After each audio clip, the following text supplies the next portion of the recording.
So good morning mga lods. Galing ko lang sa palengke. Bago ako magtanim ng saging, magluluto muna ako ng almusal.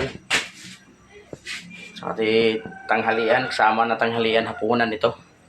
Meron akong iadobong manok, saka balunan. At naglaga ako ng buto-buto. Bumili ako 1 kilo, buto-butong baboy. Bago ako gagalaw doon sa aking nilinis na lupa ng San Miguel, hindi naman nagagamit. Paalam na ako sa mga sikyo. Lilinisin ko. So yun, pumayag naman sila. Kaya tataniman ko ng saging. May tinanim na kasi akong kamuting kahoy. Ano ba to?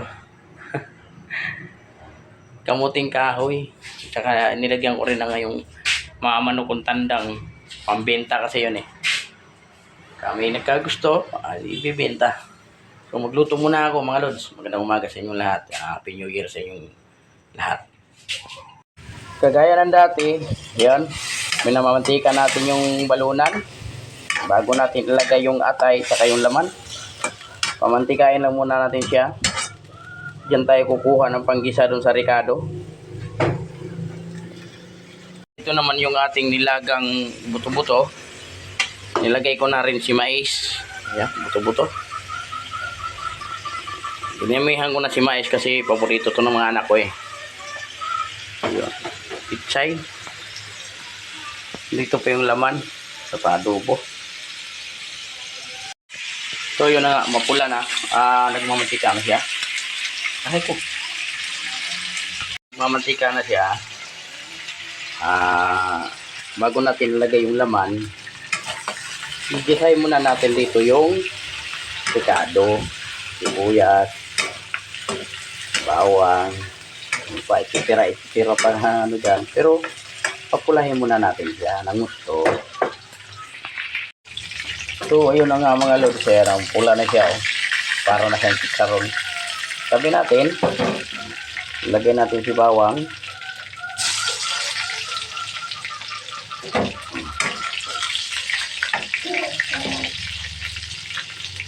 saka sibuyas. Okay, sibuyas.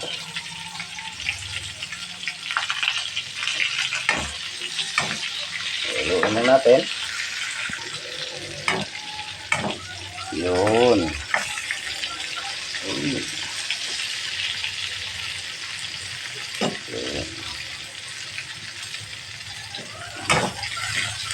Saka na natin ngayon ilagay yung ating yung laman at saka yung atay. Lalagay na natin to.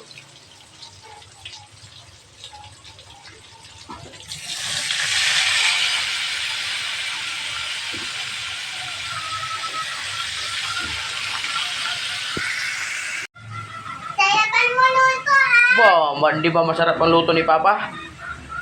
Ha? Lagi-lagi naman. Oh, lagi-lagi naman pala eh. Lagi-lagi naman palang masarap eh. Ko yung kawali kasi maliit masyado yung isa. Hindi ko mahalo ng maayos. Yung aking nilaga eh ay ano na to.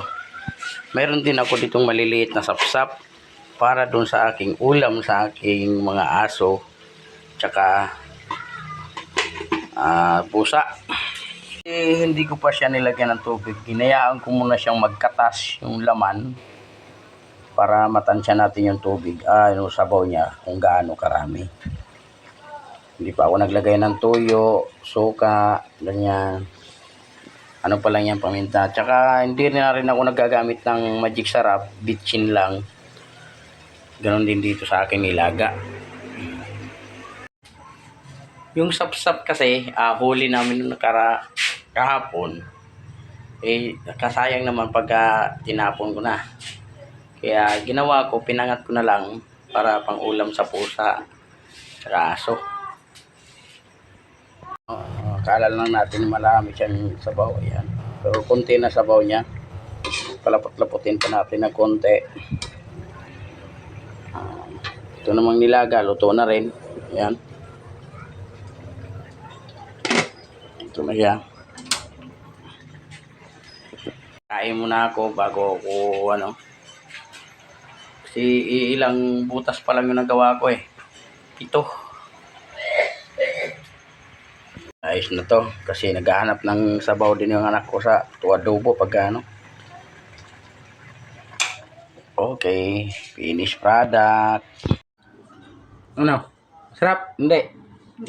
Hindi daw masarap. Ayan, laga mo na yung aming ulam. Eh, ano yun nak? Ano yan? Papa, huwag kang maingay. Baka matawag ka. Yari ka. Opo. Oh.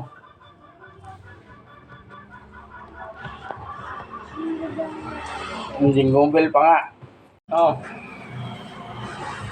Ano? Solve. Yun. Solve na daw. Oh, ciao. Ayan, solve din. Kunin namin yung baboy na ipapakatay sa akin dito. Akin na rin naman pala. Akin na yan.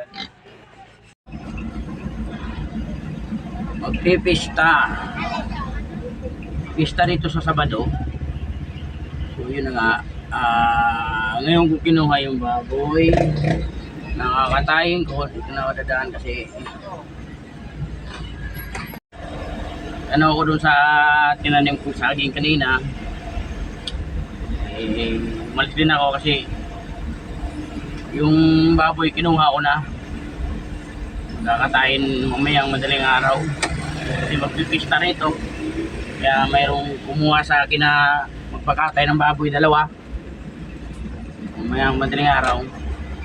Ito lang muna yung ating hanap buhay kasi 8 pa ang biyahe ko. Mupya. Pabalik na ako sa dun sa tanim ako ng saging.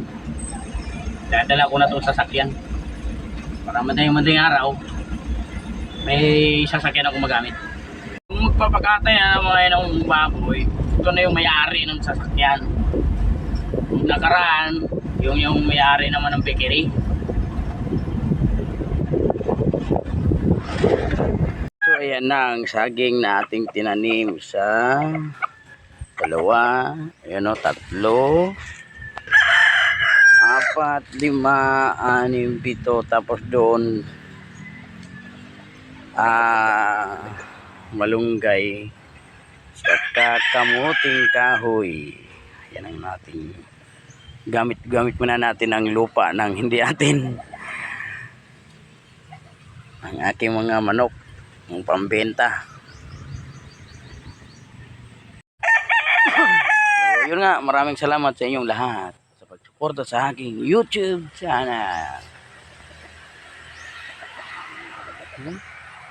Tataniman ko pa to ng sili, talong, papaya. Yung papaya, nag-iisang papaya, wala nang bunga.